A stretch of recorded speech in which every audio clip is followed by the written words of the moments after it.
নমস্কার, শুভ সন্ধ্যা। সিএনএ স্বাগত। আপনারা দেখছেন দ্য বিগ স্টোরি। আপনাদের সঙ্গে আমি মণিময় পাল। আজ পশ্চিমবঙ্গ বিধানসভার অন্দরে যা ঘটল তা কেবলই কোনো সাধারণ বিল পাসের প্রক্রিয়া ছিল না। আজ বাংলার রাজনীতি, সমাজনীতি এবং প্রশাসনের ইতিহাসে এক ঐতিহাসিক এবং অত্যন্ত কড়া মোড় ঘুরে গেল। এতদিন ধরে সামাজিক ন্যায়ের নামে যে অনিয়ন্ত্রিত রাজনৈতিক ভোট ব্যাংকের খেলা চলছিল, আজ তা আইনি এবং প্রশাসনিক সত্যের মুখোমুখিতে দাঁড়িয়েছে। ঠিক একই সঙ্গে বাংলায় এতদিন ধরে চলতে থাকা সমান্তরাল পেশি শক্তি, সিন্ডিকেট রাজ, হুমকি আর সরকারি সম্পত্তি ধ্বংসের সংস্কৃতির সামনে আজ এক দুর্ভেদ্য আইনি পাঁচিল তুলে দেওয়া হলো। সোমবার বিধানসভার কক্ষে তৈরি হলো একের পর এক ইতিহাস। প্রথম ইতিহাসের দিকে যদি তাকাই, তা হচ্ছে ওবিসি সংরক্ষণ তালিকা। তা সংস্কারের লক্ষ্যে অত্যন্ত বড় পদক্ষেপ নিল সরকার। রাজ্যের অনগ্রসর শ্রেণী কল্যাণ মন্ত্রী গৌরীশঙ্কর ঘোষ দুটি ঐতিহাসিক সংশোধনী বিল পেশ করেন। West Bengal backward classes other than scheduled caste and scheduled tribe reservation of vacancies in services and post amendment bill 2026 এবং the West Bengal Commission for Backward Classes amendment bill 2026। অর্থাৎ বুঝতেই পারছেন, খুব পরিষ্কার করে বুঝুন, এটি কোনো সাধারণ রদবদল নয়। এটি হলো পূর্বতন সরকার 2012 সালে তৈরি করা ভোট ব্যাংকের তোষণ নীতির আইনি ব্যবচ্ছেদ। সুপ্রিম কোর্ট এবং হাইকোর্টের আইনি নির্দেশিকা এবং সঠিক ফিল্ড সার্ভে ডেটা মেনে সংরক্ষণ তাকে প্রকৃত এবং যোগ্য মানুষের কাছে পৌঁছে দেওয়ার একটা দৃঢ় পদক্ষেপ এটি। এই বিলের পক্ষে ভোট পড়েছে 186টি, বিপক্ষে পড়েছে মাত্র 17টি। কিন্তু ধামাকা শুধু ওবিসি বিলেই যে সীমাবদ্ধ ছিল এমনটা নয়। সোমবার বিধানসভায় পেশ করা হয়েছে আরও বহু প্রতীক্ষিত বিলগুলি। তার মধ্যে the West Bengal public safety and control of anti social activities bill 2026, যা সাধারণ মানুষের কাছে গুন্ডা দমন বিল নামেই পরিচিত। মুখ্যমন্ত্রী যখন এই বিলের সমর্থনে বক্তব্য রাখতে উঠলেন, তখন বিধানসভার ভিজিটার্স গ্যালারি কিন্তু হয়ে উঠেছিল গোটা রাজ্যের নৈতিক কেন্দ্রবিন্দু। আর সেখানে তখন সশরীরে বসেছিলেন মুর্শিদাবাদের ধুলিয়ান, শামসেরগঞ্জ এবং মোথাবাড়ির যারা রাজনৈতিক হিংসায় আক্রান্ত শহীদ হরগোবিন্দ দাসের স্ত্রী এবং তার পরিবার। মুখ্যমন্ত্রী যখন সেশন কক্ষে দাঁড়িয়ে ওই পরিবারকে স্যালুট জানানোর আহ্বান করলেন, তখন শাসক দলের সমস্ত বিধায়করা উঠে দাঁড়িয়ে সম্মান জানান। বার্তা খুব পরিষ্কার, বাংলায় গুন্ডা এবং সিন্ডিকেটের মাথার দিন এবার ফুরিয়েছে। বিধানসভায় নতুন গুন্ডা দমন bill the West Bengal public safety and control of anti social activities bill 2026, এই বিলটি পাশের সময় মুখ্যমন্ত্রী শুভেন্দু অধিকারী বিধায়ক হুমায়ুন কবিরের উস্কানিমূলক এবং সাম্প্রদায়িক মন্তব্যের বিরুদ্ধে কড়া হুঁশিয়ারি দিয়ে এক বিস্ফোরক বক্তব্য পেশ করেছেন। সম্প্রতি হুমায়ুন কবিরের মুর্শিদাবাদে পুলিশ অফিসারকে কলার ধরে টেনে বের করার এই হুমকি এবং লক্ষাধিক মানুষ নিয়ে বিজেপি কর্মীদের পিটিএ সাফ করার যে বিতর্কিত মন্তব্য করেছিলেন, শুভেন্দু অধিকারী বিধানসভায় স্পিকারের অনুমতি নিয়ে তার লিখিত বয়ান সেটা পেশ করলেন। মুখ্যমন্ত্রী কড়া ভাষায় বলেন, যথেষ্ট হয়েছে, এবার এই ধরনের উপাদানের স্থায়ী শিক্ষা দেওয়ার সময় এসেছে। মমতা বন্দ্যোপাধ্যায়ের দুর্বল সরকার এখন আর নেই যে যা খুশি বলবেন। তিনি স্পষ্ট জানান, ইতিমধ্যেই রেজিনগর এবং শক্তিপুর থানায় হুমায়ুনের বিরুদ্ধে জামিন অযোগ্য ধারায় মামলা রুজু হয়েছে। যারা তাকে এই মিটিংয়ে ডেকেছিল, পুলিশ প্রথমে তাদের এবং পরে হুমায়ুনকে তুলবে। শুভেন্দুর বিস্ফোরক দাবি, উপনির্বাচনে নিজের ছেলেকে জেতাতে এবং মুসলিম ভোট এককাট্টা করতেই হুমায়ুন নতুন করে এই সাম্প্রদায়িক খেলা খেলছে। বক্তব্যগুলো শোনাই আপনার। মুখ্যমন্ত্রী শুভেন্দু অধিকারী কি বলছেন শুনুন। আমার মনে হয়েছে যে এনাফি জানাব, সময় এসেছে এই ধরনের লোককে সবক শেখানোর। আপনাকে আমি পরিষ্কার বলছি, মমতা ব্যানার্জি মুখ্যমন্ত্রী নন। আপনি দুর্বল মুখ্যমন্ত্রী পেয়ে যা খুশি করেছেন, যা খুশি বলেছেন। আপনাকে সংযত হওয়ার, সতর্ক হওয়ার, এই ধরনের কথা প্রত্যাহার করার এবং ভবিষ্যতে এই ধরনের কথা বলার আগে 25 বার ভাবার হুঁশিয়ারি দিয়ে আমি সবাইকে আশ্বস্ত করছি। আপনারা ভাবছেন কেস হয়েছে, অ্যাকশন কবে হবে? যারা ওকে ডেকেছিল ওই সভাতে, তাদেরকে আগে তুলবো, তারপরে আপনার কাছে যাব। যা করার করব, আমি আশ্বস্ত করছি আপনাদের। আমি আপনাকে বলে গেলাম, আমরা দুটো এফআইআর স্টার্ট করেছি। Rejinagar PS case number 219/226, dated 26/6/2026, under section 152, 192, 196, 197, 224, 299, 351 within bracket 2, 352, 353 of the ভারতীয় ন্যায় সংহিতা। ইনসিডেন্ট নাম্বার 2 তেও আমরা শক্তিপুর পিএসএ 176/226-এ আরেকটা কেস ইস্যু করেছি। বাড়তে বাড়তে বাড়তে এই যে নৌদার এমএলএ যে ভাষায় কথা বলে, তা আপনাদের পাপের ফল। বলছে 4700 জেল, তাই নাকি?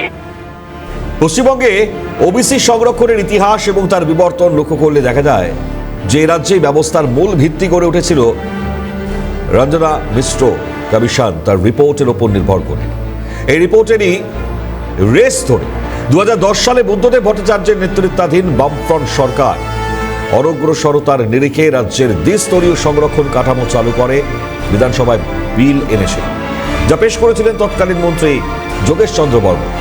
সেই কাঠামোয় অত্যন্ত অনগ্রসর শ্রেণী যারা ক্যাটাগরি এ, তাতে 10% সংরক্ষণ, এবং তুলনামূলক অনগ্রসর যারা রয়েছেন তাদের ক্যাটাগরি বি, সেখানে 7% সংরক্ষণ এটা ধার্য করা হয়। এই আইনে দুটি নির্দিষ্ট তফসিল ছিল। তফসিল 1, যেটি ছিল একটি বর্জন তালিকা, যা বিত্তবান বা ওই অযোগ্যদের সংরক্ষণের বাইরে রাখত, আর তফসিল 2 সেটা ছিল সরকারি চাকরি নিয়োগের স্বচ্ছ 100 পয়েন্টের রোস্টার। কিন্তু 2011 সালে রাজ্যের রাজনৈতিক পট পরিবর্তনের পর 2012 সালে তৎকালীন তৃণমূল সরকার এই আইন সংশোধন করে এক বড়সড় তাতে পরিবর্তন আনে। তারা বাম আমলের তফসিল 1 এবং 2-কে যথাক্রমে তফসিল 2 এবং 3-এ ঠেলে দেয়, সম্পূর্ণ নতুন একটি তফসিল 1 তৈরি করে। এই নতুন তালিকায় ক্যাটাগরি এতে 65টি এবং ক্যাটাগরি বিতে 78টি জনগোষ্ঠীকে অন্তর্ভুক্ত করা হয়, যার মধ্যে ধর্মান্তরিত খ্রিস্টানরাও স্থান পেয়েছিল। পরবর্তী সময়ে অভিযোগ ওঠে, কোনো বিজ্ঞানসম্মত আর্থসামাজিক সমীক্ষা ছাড়াই স্রেফ নির্বাহী আদেশের মাধ্যমে ঢালাওভাবে নতুন নতুন সম্প্রদায়কে তালিকায় যুক্ত করা হয়েছে। প্রধান বিরোধী দল বিজেপির পক্ষ থেকে এই নীতিকে মুসলিম তোষণ এবং ভোট ব্যাংকের রাজনীতি হিসেবে আখ্যা দিয়ে দাবি করা হয়। এর ফলে মাহাতো, কুর্মী বা গোয়ালার মতন যারা প্রকৃত হিন্দু অনগ্রসর উপজাতিরা রয়েছেন তাদের ন্যায্য অধিকার থেকে বঞ্চিত করা হচ্ছে। এই আইনি জটিলতা এবং রাজনৈতিক বিতর্কের অবসান ঘটাতেই 2026 সালের নতুন ওবিসি সংশোধনী বিলটিকে পেশ করা হয়, যা রাজ্যের সংরক্ষণ কাঠামোয় এক যুগান্তকারী সংস্কার। এই নতুন আইনের প্রথম মূল স্তম্ভ হল 2012 সালের সেই বিতর্কিত তফসিল 1 সম্পূর্ণ বাতিল করে বাম আমলের আদি এবং স্বচ্ছ প্রাতিষ্ঠানিক কাঠামোটিকে পুনর্বহাল করে। দ্বিতীয়ত, বিলে পরিষ্কার করে দেওয়া হয়েছে যে সংরক্ষণের অনুপাত বা পদের হার সময় সময় পরিবর্তিত হলেও সুপ্রিম কোর্টের বেঁধে দেওয়া 50% ঊর্ধ্বসীমা কোনো অবস্থাতেই অতিক্রম করা যাবে না। রাজ্য সরকার অনগ্রসর কমিশনের সঙ্গে পুঙ্খানুপুঙ্খ আলোচনার পরেই কেবল অনগ্রসরতার প্রকৃত তথ্যের ভিত্তিতে নাগরিকদের বিভিন্ন ক্যাটাগরিতে বিন্যাস করবে। তৃতীয়ত এবং সবচেয়ে গুরুত্বপূর্ণ বিষয় যা হলো, এই বিলের মাধ্যমে 1993 সালের অনগ্রসর শ্রেণী কমিশন আইনটি সংশোধন করে কমিশনের ক্ষমতা বিপুল বাড়ানো হয়েছে এবং সাধারণ নাগরিকদের সরাসরি অংশীদার করা হয়েছে। এখন থেকে যে কোনো নাগরিক বা গোষ্ঠী ওবিসি তালিকায় কোনো নতুন নামের অন্তর্ভুক্তি কিংবা কোনো ভুল বা অতিরিক্ত নাম ঢোকানোর বিরুদ্ধে সরাসরি কমিশনে অভিযোগ বা আপত্তি জানাতে পারবে। এক্ষেত্রে কমিশন মাঠ পর্যায়ের সমীক্ষা চালিয়েছে এবং যে সুপারিশ করবে সরকার তা মানতে বাধ্য থাকবে। ফলে রাজনৈতিক খেয়াল খুশি মতো তালিকায় নাম যোগ বা বাদ দেওয়ার সেই দিন শেষ হয়ে অনগ্রসরদের প্রকৃত অধিকার সুনিশ্চিত হবে। গৌরীশঙ্কর, অরিজিৎ বক্সী প্রত্যেকের বক্তব্য শুনুন। 2026-10 এবং 11 দুটো বিল ছিল। এই বিলের মহামান্য কলকাতা হাইকোর্টের যে রায়, সেই রায়ের সঙ্গে সাযুজ্যপূর্ণ বিষয়গুলোকে আজকে সদনে আনা হয়েছে। মূল বিষয় যেটা ছিল, একটা হচ্ছে যে 1993 সালে 66টি জাতিগোষ্ঠীকে ওবিসি তালিকাভুক্ত করা হয়েছে। পরবর্তীতে বামপন্থ চলে যাওয়ার আগে তারাই একটা বিল এনেছিল এবং সেই বিলকে অনুসরণ করেই তৃণমূল কংগ্রেসের সরকার তারা 113টা জাতিগোষ্ঠীকে ওবিসি তালিকাভুক্ত করেছে। মহামান্য কলকাতা হাইকোর্ট সেটাকে আমাদের যে নিয়ম তালিকাভুক্ত করা, সমীক্ষা করা, অনুসন্ধান করা, এগুলো সঠিকভাবে করা হয়নি। সেই কারণে হাইকোর্ট সেগুলোকে বাতিল করতে বলেছিল, বাতিল করার নির্দেশ দিয়েছিল। 2010 সালে ফেব্রুয়ারি মাসে তৎকালীন মুখ্যমন্ত্রী বুদ্ধদেব ভট্টাচার্য কলকাতার বুকে দাঁড়িয়ে একটি ঘোষণা করেন। তিনি ঘোষণা করেন যে চাকরি ক্ষেত্রে মুসলিম ধর্মাবলম্বীদের 10% সংরক্ষণ দেবে তৎকালীন বামফ্রন্ট সরকার। এবং এরপরেই একটা অদ্ভুত ব্যাপার দেখা যায়, সামাজিকভাবে ব্যাকওয়ার্ডনেস আইডেন্টিফাই করা, অর্থাৎ ওবিসি কমিউনিটির আন্ডারে কোন কোন ক্লাসেস আসবে, এই বিষয়ে প্রথম পদক্ষেপ ছিল কাকা কেলকার কমিশন, যে কমিশন তার রিপোর্ট সাবমিট করে 31শে ডিসেম্বর 1980 সালে। যদিও সেই রিপোর্ট অ্যাকসেপ্টেড হয়নি সংসদে। এবং এই দেখুন, আজকে পশ্চিমবঙ্গ বিধানসভার রাজনৈতিক ইতিহাসে একটা ঐতিহাসিক দিন। 2010 সালের একটা সামাজিক অন্যায়, সেটা আজকে এই মহতী সদন শুধরে নেই। এই বিলে West Bengal backward classes act 2012-এর কিছু ধারার আজকে সংশোধনী প্রস্তাব করা হয়েছিল এবং সেই প্রস্তাব বহুমতের ভিত্তিতে পাশ করেছে। অ্যাক্টটি পরিমার্জিত হলো।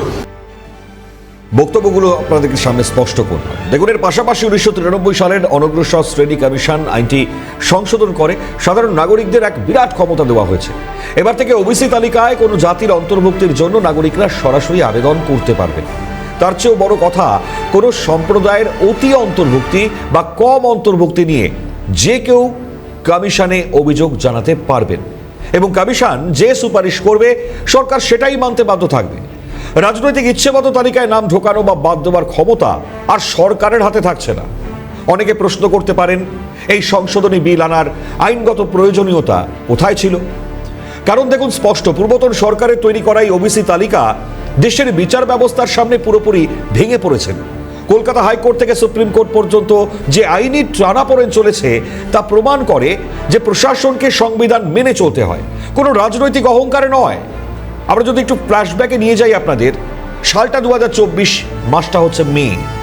কলকাতা হাইকোর্ট এক ঐতিহাসিক রায়ে 2010 সালের পর ওবিসি তালিকায় যুক্ত হওয়া 77টি সম্প্রদায় সহ 112টি চ্যাপ্টারের ওবিসি মর্যাদা এবং প্রায় 5 লক্ষ সার্টিফিকেট বাতিল করে দেয়। আদালত তাদের কড়া পর্যবেক্ষণ ছিল। অনগ্রসর কমিশনকে বাইপাস করে কোনো সঠিক সমীক্ষা ছাড়া স্রেফ ধর্মের পরিচয়ের ভিত্তিতে রাজনৈতিক উদ্দেশ্যে এই তালিকা তৈরি হয়েছিল। তৎকালীন মুখ্যমন্ত্রী এই রায়ের তীব্র বিরোধিতা করে সুপ্রিম কোর্টের দ্বারস্থ হন। তবে সুপ্রিম কোর্টও সেখানে ছবিটা কিন্তু বদলাতে দেখিনি আমরা। প্রধান বিচারপতি তাদের নেতৃত্বাধীন বেঞ্চ বিখ্যাত ইন্দ্র সাহানি মামলার কথা মনে করিয়ে দিয়ে স্পষ্ট জানায়, সংরক্ষণ দেওয়ার অধিকার সরকারের থাকলেও তা পদ্ধতি মেনে এবং সঠিক ফিল্ড সার্ভের তথ্যের ভিত্তিতে হতে হবে।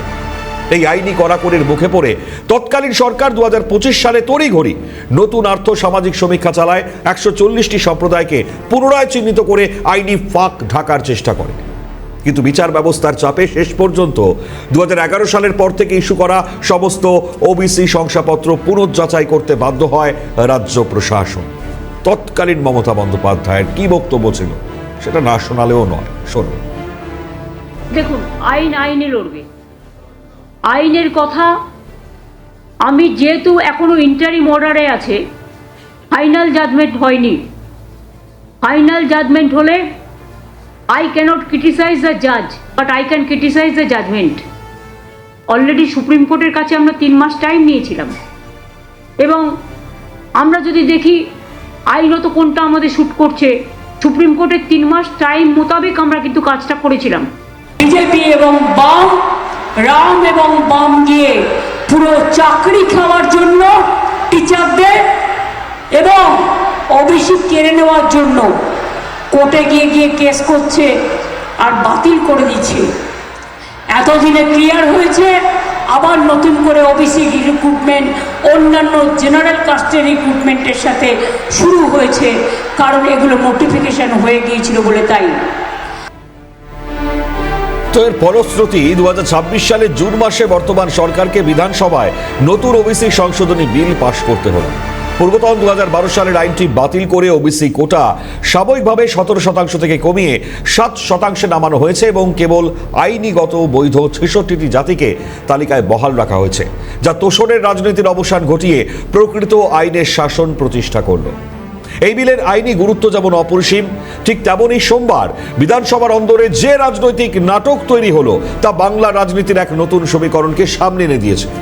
এই ভোট প্রক্রিয়া প্রমাণ করে দিয়েছে বিরোধী শিবির অর্থাৎ তৃণমূল কংগ্রেসের ভেতরকার যে ফাটল, সেটাকে কিন্তু ঢাকা দেওয়া যাচ্ছে না, তা একেবারে জনসমক্ষে চলে এসেছে। ঋতব্রত বন্দ্যোপাধ্যায়ের নেতৃত্বাধীন তৃণমূল বিধায়কদের একটা বড় অংশ একজোট হয়ে কক্ষ ত্যাগ বা ওয়াক আউট করেছেন। কিন্তু অন্যদিকে কালীঘাট তৃণমূলের বিধায়করা কক্ষ ত্যাগ না করে ভোটাভুটিতে অংশ নিয়েছেন। বিলের পক্ষে ভোট পড়েছে 186টি, বিপক্ষে মাত্র 17টি, আর ভোটদান থেকে বিরত ছিলেন 6 জন। বুঝতে পারছেন তাহলে ছবিটা। ওবিসি বিলের মাধ্যমে যেমন সামাজিক এবং আইনি সংস্কার করা হলো, ঠিক তেমনই সোমবার এই সরকার বাংলার বুক থেকে বিগত 15 বছরের সবচেয়ে বড় অভিশাপ, রাজনৈতিক গুন্ডাগিরি এবং সিন্ডিকেট রাজ, তা উপড়ে ফেলাতে অত্যন্ত কড়া পদক্ষেপ নিয়েছে। সোমবার বিধানসভায় পেশ এবং পাশ হলো the West Bengal public safety and control of anti social activities bill 2026 বা সংক্ষেপে গুন্ডা দমন বিল। একই সঙ্গে পাশ হয়ে গেল সরকারি এবং ব্যক্তিগত সম্পত্তি ক্ষতিপূরণ বিলও। 2রা জুলাই ক্যাবিনেটের অভিন্ন দেওয়ানি বিধি সংক্রান্ত বিলটি পেশ হবে। এই বিলটি পর্যবেক্ষণের জন্য অবসরপ্রাপ্ত বিচারপতি রঞ্জনাথ দেসাই তার কমিটিকে 4 সপ্তাহ সময় দিয়েছেন মুখ্যমন্ত্রী। মুখ্যমন্ত্রী যা বলছেন, গুন্ডা দমন বিল কেন দরকার তার জীবন্ত উদাহরণ ওই গ্যালারিতে বসে আছেন। ওখানে বসে আছেন শহীদ হরগোবিন্দ দাসের স্ত্রী এবং তার পরিবার। মুর্শিদাবাদের ধলিয়ান, শামসেরগঞ্জ, মোথাবাড়ির মানুষ দেখেছে কিভাবে সন্ত্রাস চালানো হয়েছে। আমি অনুরোধ করব, সবাই হাততালি দিয়ে এই পরিবারকে স্যালুট করুন। মুখ্যমন্ত্রীর যখনই এই আহ্বান, শাসক দলের বিধায়করা সকলে উঠে দাঁড়িয়ে ওই পরিবারকে সম্মান জানান। যে মুখ্যমন্ত্রীর আহ্বানের পর শাসক দলের বিধায়করা তারা সকলে উঠে দাঁড়িয়ে পরিবারকে সম্মান জানিয়েছেন। আর এটাও যে দৃশ্য আমরা দেখলাম তা কিন্তু দেখিয়ে দিল এই সরকার আর গুন্ডাদের ভয় পায় না, বরং ভুক্তভোগী মানুষের পাশে বুক চিতিয়ে দাঁড়ায়। ছবিটাও দেখাচ্ছি, মুখ্যমন্ত্রী কি বলছেন সেটাও শুনুন। এই বিলটা আনার কারণ, এখন গ্যালারিতে হরগোবিন্দ দাসের স্ত্রী মুর্শিদাবাদের ধুলিয়ান গ্যালারিতে এসেছেন, আপনি অনুমতি দিয়েছেন। এই বিল কেন আনা দরকার তার উদাহরণ বসে আছেন। ধুলিয়ান, শামসেরগঞ্জ, মোথাবাড়ি, সবাই হাততালি দিয়ে পরিবারকে স্যালুট করুন। এই আইন এই জন্যই প্রয়োজন। কেন প্রয়োজন? দাঙ্গা, বেআইনি সমাবেশ, হিংসাত্মক বিক্ষোভ, আইন শৃঙ্খলা ভঙ্গের অন্যান্য ঘটনায় সরকারি ও বেসরকারি সম্পত্তি সুরক্ষা নিশ্চিত করা রাষ্ট্রের একটি গুরুত্বপূর্ণ দায়িত্ব। প্রচলিত ফৌজদারি আইনে অপরাধীদের বিচার এবং শাস্তির ব্যবস্থা থাকলেও ক্ষয়ক্ষতির দ্রুত মূল্যায়ন, প্রকৃত দোষীদের কাছ থেকে ক্ষতিপূরণ আদায়ের জন্য কোন কার্যকর আমরা এই আইন এনেছি। কোথায় কোথায় ফাঁক ছিল, অপপ্রয়োগ করব না, নিশ্চিন্ত থাকুন। সমর মুখার্জির বিরুদ্ধে এই আইন প্রয়োগ হবে না, নিশ্চিন্ত থাকুন। ছিল ভদ্রলোকরা, এই অবস্থা আমি মালদা, মুর্শিদাবাদে দেখিনি, উত্তর দিনাজপুরে। আমি কখনোই গোলাম ইয়াজদানিকে খারাপ লোক বলি না, আমি কখনো জয়নাল আবেদিনকে খারাপ লোক বলি না, আমি কখনো গনি খান চৌধুরীকে ভালো ছাড়া খারাপ বলি না, আমি কখনো হাবিবুর রহমান সাহেব, আব্দুল সাত্তার সাহেব। দেখুন, বাংলা তো দেখেছে কিভাবে অরূপ কুমার দাস বা চন্দন দাসদেরকে খুন করা হয়েছে। আর শুধু খুনই নয়, খুনের পর প্রমাণ লোপাট করার জন্য উন্মত্ত জনতাকে লেলিয়ে দেওয়া হয়েছে। বাংলায় যখন এক সময় এক নেতা হুমকি দিয়ে বলেছিলেন 30% মানুষকে খুন করে ভাগীরথীতে ভাসিয়ে দেব, তখন কোনো প্রতিবাদ হয়নি। যে মানুষদের অনুশোচনা বলতে কিছু নেই তাদের সেভাবেই তৈরি করা হয়েছিল। আজ সেই দিন বদলানোর সময় এসেছে। তাহলে সোমবারের এই দীর্ঘ এবং হাই ভোল্টেজ বিধানসভা অধিবেশন থেকে পশ্চিমবঙ্গের সাধারণ মানুষ কি বার্তা পেল? বার্তা স্পষ্ট এবং সোজা। বাংলা এতকাল ধরে যে তোষণ এবং পেশি শক্তির অন্ধকারে ডুবেছিল, সেখান থেকে বেরিয়ে আসার এক নতুন আইনি রূপরেখা তৈরি হলো। ওবিসি সংশোধনী বিল পাশের মাধ্যমে এটা প্রমাণ হলো যে ভোটের স্বার্থে সংবিধানকে বুড়ো আঙুল দেখিয়ে যা খুশি তাই করা যায় না। আইনি পরিচ্ছন্নতা, সুপ্রিম কোর্টের নির্দেশিকা এবং প্রকৃত অনগ্রসরদের অধিকার রক্ষা করাই এখন প্রশাসনের মূল লক্ষ্য।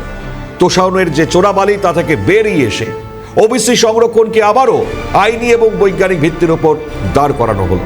আর গুন্ডা দমন বিল পাশের মাধ্যমে বাংলার প্রতিটি ব্লকের, প্রতিটি অঞ্চলের ছোট বড় ডন, সিন্ডিকেট, মাফিয়া, রাজনৈতিক হিংসার কারবারিদের একটা চূড়ান্ত হুঁশিয়ারি দিয়ে দেওয়া হলো।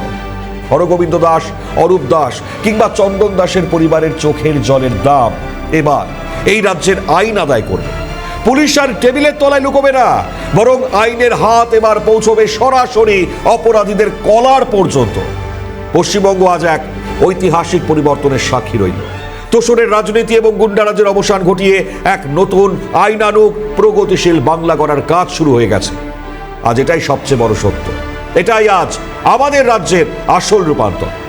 আপনারা তখন দেখছিলেন দ্য বিগ স্টোরি। আজ এখানেই শেষ করছি, আজ এ পর্যন্তই। ভালো থাকবেন, নমস্কার।